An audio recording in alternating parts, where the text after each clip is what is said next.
ये जो धोती पहना हूँ, ये जो शर्ट पहना हूँ, ये घड़ी पहना हूँ, तो ये किसी न किसी की देन है। तो अल्टीमेटली पृथ्वी की देन है, प्रकृति से वो लोग बनाए।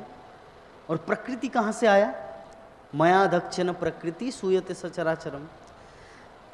तो अल्टीमेटली उसमें भी कृष्ण का ही हाथ जाता है। तो इस प्रकार अगर हम लोग थोड़ा विचार करेंगे तो देखेंगे कि कृष्ण से कैसे प्रेम किया जाए।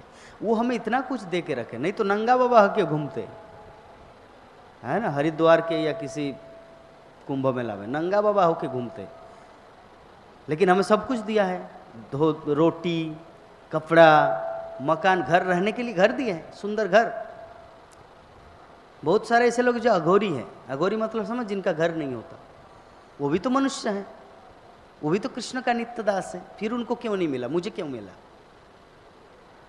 समझने वाली बात है ना। ऐसा नहीं कि मैं बहुत हाईली क्वालिफाइड हूँ, बहुत ही उच्च गुण संपन्न हूँ और वो एकदम गटर का कीड़ा है, ऐसा थोड़ी है। क्योंकि भगवान क्या बोलते हैं, ममे वांश जीवलोके जीवभूत सनातन। तो ऐसा थोड़ी कि ममे वांश जीवलोके में एकमात्र मैं ही हूँ जगन्नाथ देवदास और बाकी नहीं है।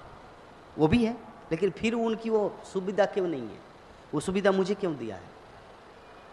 तो मेरा तो ग्रेटिट्यूड होना चाहिए ना भगवान के प्रति प्रेम करने का। जब वो इतना प्रेम कर रहे मुझे, इतने सारे लोग आवारा की तरह घूम रहे, कितने सारे कुत्ता बिल्ली, वो भी कृष्ण का नित्य दास है, वो भी आत्मा है, वही आत्मा है।